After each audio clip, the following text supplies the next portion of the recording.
പുഴയിലെ പാറയും മണ്ണും. ഒരിടത്ത് ഒരു വലിയ പുഴ ഒഴുകുന്നുണ്ടായിരുന്നു.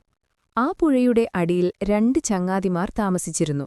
ഒരാൾ പാറു എന്നു പേരുള്ള ഉറപ്പുള്ള പാറക്കല്ലും മറ്റൊരാൾ ചിക്കു എന്നു പേരുള്ള മൃദുവായ മണൽത്തരിയുമായിരുന്നു.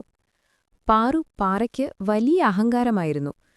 ചിക്കു, നിന്നെ നോക്കൂ, ഒരൽപ്പം വെള്ളം വന്നാൽ പോലും നീ ഒഴുകിപ്പോകും, ഒരു ശക്തിയുമില്ലാത്തവൻ. ഞാനോ ഈ പുഴയുടെ ഒഴുക്കിനെയെല്ലാം തടഞ്ഞു നിർത്താൻ കഴിവുള്ളവനാണ്, പാറു പറഞ്ഞു. ചിക്കു മണൽത്തരി ചിരിച്ചുകൊണ്ട് പറഞ്ഞു, അങ്ങനെ പറയല്ലേ പാറു, നമുക്ക് രണ്ടുപേർക്കും ഈ പുഴയിൽ ഓരോ ജോലിയുണ്ട്. ഒരു ദിവസം വലിയ മഴ പെയ്തു. പുഴയിൽ വെള്ളം നിറഞ്ഞ് ശക്തമായ ഒഴുക്കുണ്ടായി. കണ്ടു ചിക്കു, ഞാനിവിടെ ഉറച്ചു നിൽക്കുന്നു, ഒരനക്കവുമില്ല, പാറുപാറ അഹങ്കാരത്തോടെ പറഞ്ഞു. പക്ഷേ ശക്തിയായ ഒഴുക്കിൽ പാറയുടെ അരികുകൾ പതിയെ പതിയെ ഒലിച്ചുപോകാൻ തുടങ്ങി. കാലക്രമേണ പാറുവിന്റെ മൂർച്ചയുള്ള അരികുകൾ തേഞ്ഞു തേഞ്ഞ് മിനുസമുള്ളതായി മാറി. അതേസമയം ചിക്കു മണൽത്തരി ഒഴുക്കിനനുസരിച്ച് ചെറുതായി നീങ്ങിക്കൊണ്ടിരുന്നു. ഓരോ തരിയും മറ്റു തരികളുമായി ചേർന്ന് പുഴയുടെ അടിത്തട്ടിൽ ഒട്ടിപ്പിടിച്ച് ഒരു വലിയ മണൽ മെത്ത ഉണ്ടാക്കി. പുഴയിലെ ഒഴുക്ക് കുറഞ്ഞപ്പോൾ മീനുകൾക്കും ചെറിയ ജീവികൾക്കും വിശ്രമിക്കാനും സുഖമായി കിടക്കാനുമുള്ള ഒരു നല്ല സ്ഥലമായി ചിക്കുവും കൂട്ടുകാരും മാറി.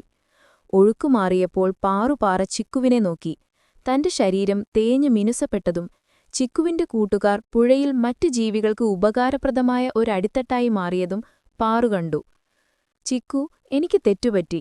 എനിക്ക് എന്റെ ഉറപ്പിനെക്കുറിച്ച് അഹങ്കാരമായിരുന്നു. പക്ഷേ എന്റെ ഉറപ്പ് കാലക്രമേണ എന്നെ തന്നെ തേച്ചുമാറ്റിക്കളഞ്ഞു. നീയോ ഒഴുക്കിനനുസരിച്ച് വഴങ്ങി ഒരുപാട് പേർക്ക് സഹായമായി നിലകൊണ്ടു, പാറു സങ്കടത്തോടെ പറഞ്ഞു.